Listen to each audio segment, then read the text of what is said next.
Tiba saatnya kita akan mendengarkan firman Tuhan pada pagi hari ini. Mari kita akan ambil Alkitab kita bersama-sama, dan kita akan membuka di dalam Amsal pasal 22. Saya akan memberikan tema atau judul firman Tuhan pagi hari ini, yaitu mengusir kebodohan. Haleluya. Amsal 22 ayat yang ke-15. Kita akan membaca bersama dalam hitungan yang ketiga. Amsal 22 ayatnya yang ke-15. Kita baca bersama. 2, 3. Kebodohan melekat pada hati orang muda, tetapi tongkat didikan akan mengusir itu daripadanya. Katakan amin.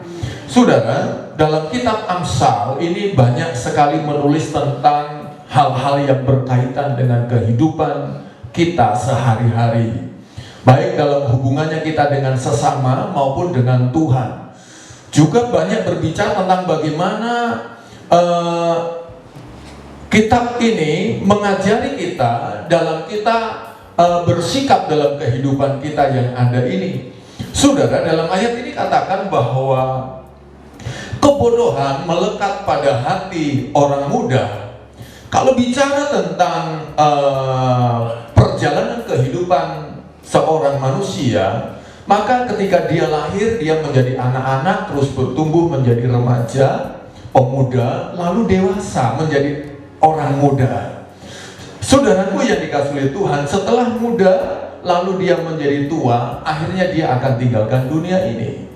Dan saudara, orang muda itu berbeda dengan orang yang tua. Banyak orang yang berkata bahwa orang muda itu orang yang identik dengan pribadi yang belum punya banyak pengalaman. Sedangkan orang tua adalah mereka-mereka yang sudah kenyang, sudah puas, sudah banyak makan asam garamnya dunia ini. Dan saudaraku, hal ini tidaklah salah, memang demikian. Yang jelas memang orang muda dengan orang tua berbeda. Dan itulah sebabnya juga bahwa firman Tuhan mengajarkan kepada kita semua untuk kita bisa menghormati orang yang sudah tua, orang yang lebih tua dari kita. Sebab apa? Mereka sudah menjalani kehidupan yang lebih lama dari kita, dan mereka sudah lebih berpengalaman dalam kehidupan ini dibanding dengan kita yang masih muda. Saudara, kalau dalam ayat ini katakan kebodohan melekat pada hati orang muda. Bicara orang muda ini bicara tentang dua hal. Pertama, muda yang dimaksud di sini adalah muda secara usia.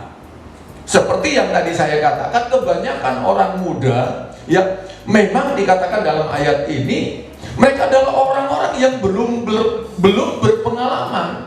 Sehingga karena belum berpengalaman itu cenderung menjadi orang yang bodoh. Nah saudara, muda yang pertama adalah muda secara usia. Saya pernah berada dalam satu mobil dengan orang yang jauh usia lebih tua dari saya. Saudara, sebagai seorang yang masih usia 40-an, saya mengendarai kendaraan, lalu bapak ini usia mungkin sudah 60-an 5 tahun. Ketika berada dalam satu situasi, saudara, macet, ada banyak mobil-mobil yang lain, mereka mengambil jalan mereka masing-masing, ya, mereka banyak yang melanggar mengambil jalan kita. Secara manusia saya kesal, saya marah, ya, di mobil itu. Tetapi bapak ini katakan, sabar Pak Pendeta. Saudaraku yang dikasihi oleh Tuhan, usia, ya, ini memang mempengaruhi sikap kita. Saudara, apa yang kita pandang baik benar ketika kita masih usia muda, kadang secara alamiah ketika usia kita bertambah nanti setelah menjadi tua, ternyata sikap, pikiran, perasaan kita itu ternyata berubah. Apa yang dulu waktu kita masih muda katakan itu benar, ternyata setelah setelah kita bertambah usia menjadi lebih, katakan setelah menjadi orang tua, ternyata sikap itu adalah sikap yang salah. Saudara, muda yang pertama bicara tentang usia. Hati-hati anak-anak muda mulai dari usia 20-an tahun. Hati-hati keluarga-keluarga muda, banyak jemaat yang masih dalam keadaan keluarga muda. Saudara yang masih berumur 25, 30, 35 tahun, 40 tahun, saudara masih tergolong muda. Ayat ini katakan kebodohan melekat pada hati orang muda. Saudara yang dikasih oleh Tuhan, ya, apa yang kita pandang rasa benar ketika kita masih muda, ternyata saudara, bisa saja Tuhan pandang itu sebagai sebuah kebodohan. Yang kedua, muda yang kedua adalah bicara tentang muda yang bersifat rohani. Artinya begini, ya, muda secara rohani artinya dia belum dewasa penuh di dalam Tuhan. Kalau bicara kedewasaan, ya itu memang tidak ditentukan oleh usia kita. Banyak orang-orang yang muda secara usia tetapi mereka dewasa dalam Tuhan. Nah saudara, orang yang muda, perhatikan, hati-hati, kebodohan itu cenderung melekat. Kata melekat, saudaraku yang dikasihi Tuhan, artinya menempel, susah untuk dipisahkan. Saudara, banyak kali kemudaan kita membawa kita pada satu situasi, pada satu keadaan, kita maunya seperti apa yang kita suka. Kita mengerjakan apa yang kita mau kerjakan. Kita memilih apa yang suka kita pilih. Nah, saudaraku, bukankah ini yang disebut dalam Alkitab kebodohan melekat pada hati orang-orang muda? Saudaraku yang dikasihi oleh Tuhan, saya mencatat kebodohan itu apa? Ada beberapa catatan, perhatikan, karena kebodohan ini melekat kepada mereka yang masih muda secara usia. Oleh sebab itu kita mari berhati-hati, kita yang merasa masih muda, ya usia. Yang kedua, kebodohan juga melekat kepada mereka-mereka yang secara rohani belum dewasa penuh di dalam Tuhan. Kebodohan itu cenderung melekat kepada orang-orang yang masih muda. Nah, beberapa catatan saya tentang kebodohan. Pertama, apa yang dimaksud dengan kebodohan dalam ayat ini? Kebodohan yang pertama adalah perbedaan cara berpikir dan merasa. Itu pertama. Saudara, jelas dalam Filipi pasal 2 di sini dikatakan bahwa kenakanlah pikiran dan perasaan Kristus. Pikiran ada di sini, saudara. Perasaan ada di sini, saudara. Orang muda kebanyakan tidak memakai pikiran Kristus. Lalu memakai pikiran siapa? Pikirannya sendiri. Orang-orang muda kebanyakan tidak menggunakan perasaannya Kristus. Lalu perasaannya siapa? Perasaan yang muncul dari dirinya sendiri. Kebodohan adalah perbedaan cara berpikir dan merasa antara kita dengan Tuhan. Ya, antara kita dengan Tuhan. Saya orang tua, punya anak 3.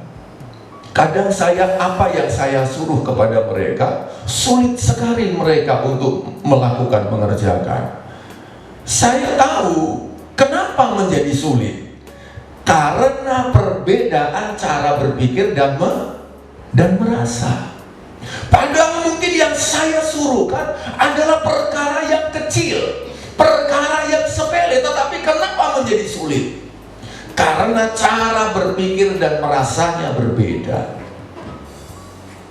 Saudaraku yang dikasihi, itu pertama. Lalu yang kedua, saya mencatat kebodohan yang dimaksud adalah ketidakmengertian kita, ya, akan kehendak Tuhan. Jadi kebodohan yang dimaksud tidak ada hubungannya dengan kita jenjang pendidikan kita sampai tingkat mana, tidak ada hubungannya dengan itu. Kebodohan yang dimaksud tidak ada hubungannya dengan saudara tidak tahu perkalian. Kebodohan dalam ayat ini yang dimaksud tidak ada hubungannya dengan saudara tidak tahu baca tulis. Tetapi kebodohan yang ada di sini adalah kebodohan seseorang ketika dia berada dalam posisi tidak mengerti apa yang menjadi kehendak Tuhan. Ini menjadi orang-orang yang bodoh. Saya berpikir, saya merenung sebagai hamba Tuhan, betapa ruginya kita, betapa bodohnya kita ketika kita menyadari bahwa hidup kita ini hanya sekali. Hidup kita ini hanya sebentar, sekejap saja. Seperti uang, hanya sebentar saja. Tetapi banyak hal yang penting kita nggak bisa lakukan dan kerjakan. Betapa ruginya kita, betapa bodohnya kita. Saya melihat, saya kadang suka merasa hari-hari ini, waktu-waktu belakang ini terlalu mudah orang untuk bisa menjadi meninggal dunia, saudara. Begitu dengar langsung sudah meninggal, begitu dengar kabar meninggal. Banyak juga hamba-hamba Tuhan demikian, saudara, yang dikasihi Tuhan. Jadi kita tahu hidup kita ini sementara. Tetapi ketika kita tahu kehidupan kita sementara ini, betapa ruginya kita ketika kita tidak bisa mengerjakan hal-hal yang sebenarnya seharusnya kita kerjakan. Apakah kita tidak rugi? Apakah kita tidak tergolong sebagai orang-orang yang bodoh ketika tiba saatnya Tuhan panggil kita? Ternyata kita dalam posisi, apa Tuhan kehendak-Mu? Kita nggak tahu apa yang harus kita kerjakan. Yang kedua, kebodohan yang dimaksud adalah tidak mengerti apa itu kehendak Tuhan. Itulah sebabnya dalam Efesus dikatakan bahwa hari-hari ini adalah jahat. Pergunakanlah waktu yang ada. Sebab hari-hari ini jahat. Jangan kita menjadi orang yang bodoh, tapi mengertilah akan kehendak Tuhan. Lalu kebodohan yang selanjutnya dalam arti kita ini, pengertian kita belum atau tidak sampai kepada pengertian apa yang Tuhan maksud dan inginkan. Itulah disebut kita tergolong masuk kategori orang-orang yang bodoh. Jadi terlepas kita usia tua atau muda, pertama itu. Kedua, saudara yang dikasihi oleh Tuhan, jikalau kita sampai hari ini belum mampu memahami, mengerti, menangkap, apalagi hidup di dalam kehendak, kemauan, kerinduan Tuhan, sebenarnya kita masih masuk tergolong sebagai orang-orang yang muda. Orang yang muda melekat kebodohan itu. Hati-hati, saudaraku yang dikasihi Tuhan. Lalu yang selanjutnya dalam bagian B katakan, saudaraku, ayat 15 bagian B, tetapi tongkat didikan akan mengusir itu daripadanya. Sebelum saya masuk dalam bagian ayat yang kedua, saudaraku, kadang kita melihat dalam kehidupan kita sehari-hari, melihat orang-orang di sekeliling kita, kadang kita bisa dengan mudah katakan, dia itu orang bodoh. Bodoh dengan segala kebiasaannya, bodoh dengan segala perilakunya, bodoh dengan segala apa yang dia pilih. Saudara, memang sikap pilihan yang bodoh itu memang ujungnya itu tidak akan mendatangkan sukacita, selalu akan membawa kepada kesusahan.